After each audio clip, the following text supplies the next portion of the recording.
I'm here with Susan, aka Crystal Cave Bear, in the Sequoia Kings Canyon National Parks. We are here on a Friday afternoon, middle of August. We've ascended 6,000 feet of vertical elevation to be among the world's largest trees. Ladies and gentlemen, I present to you the massive redwood sequoia.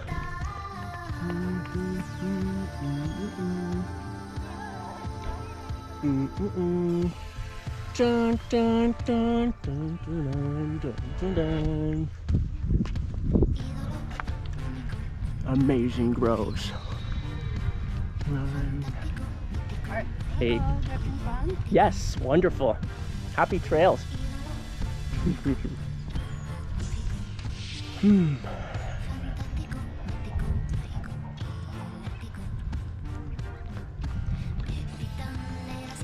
These trees are upwards of 300 feet tall, yet their root systems might only reach 12 feet deep.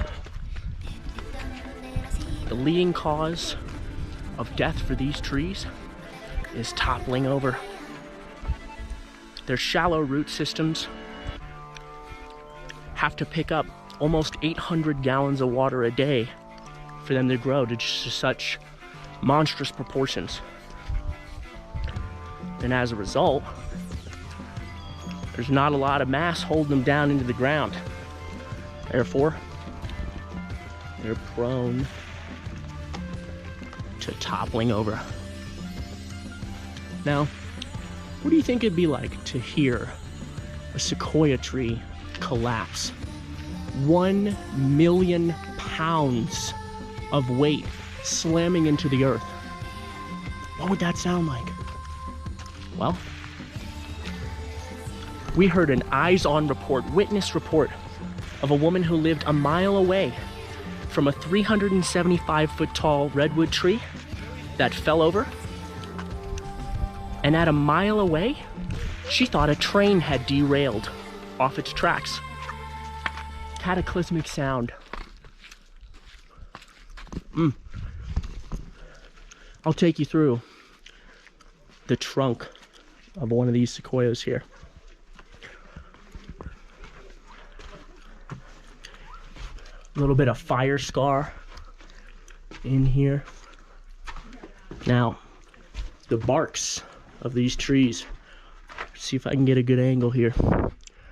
No bark left on this guy. But the bark can be upwards of 8 to 12 inches across, helping protect it from great conflagrations. Sequoias actually need fires for their seeds to open up. There's a waxy coating on the edge of the cones. And the cones of a sequoia are only about an inch big. They're tiny, tiny cones. Let's see. There's one right there. So that little tiny itty bitty cone has enough information to make a tree hundreds of feet tall. So the fire has to come through and break away that waxy layer surrounding the cone. And in doing so, the cone is able to open up and release the seeds inside of the cone so that offspring, baby sequoias, can start to grow. What a cool hollowed out tunnel. Here she comes, the woman of the hour. Crystal Cave Bear herself. In the flesh, in the cave of a wondrous sequoia tree. What a great cave. Oh, man. Phenomenal. Gotta watch your step in here. Whew. Holy guacamole.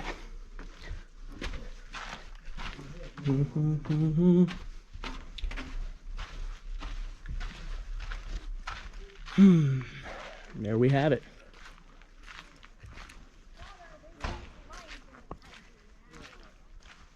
What a big downed redwood.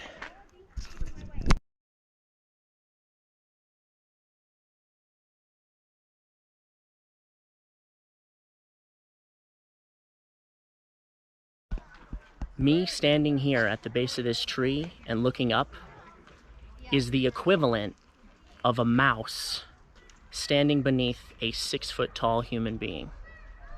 And I certainly feel like a mouse next to this tree.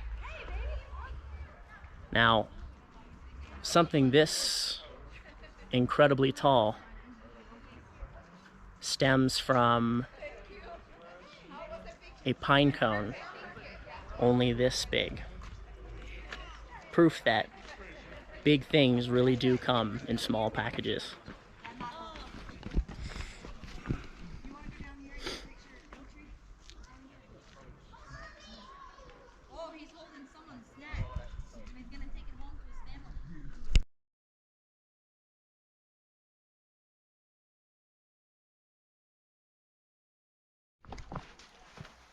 Towering above me is the General Sherman tree, our planet's largest tree.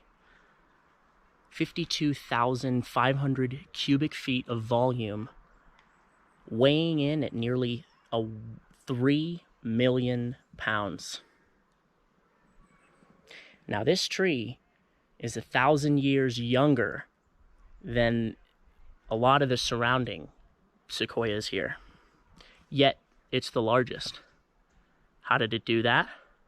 Well, it had the exact conditions it needed for it to surpass all of its other brethren around it. Just the right amount of sunlight, excellent conditions, soil quality, and plenty of moisture to keep this thing going. This is one thirsty tree behind me. It absorbs nearly 800 gallons of water through its roots every single day. One of its branches is 7 feet wide. Think about that. The width of its branch is wider than I am tall.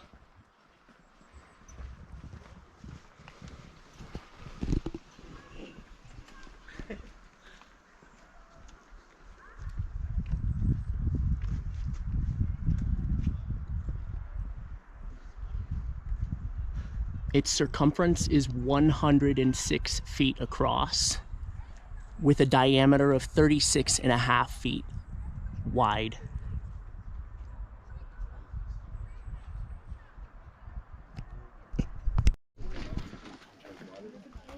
Here's the footprint of the General Sherman tree. 106 feet around and almost 40 feet wide.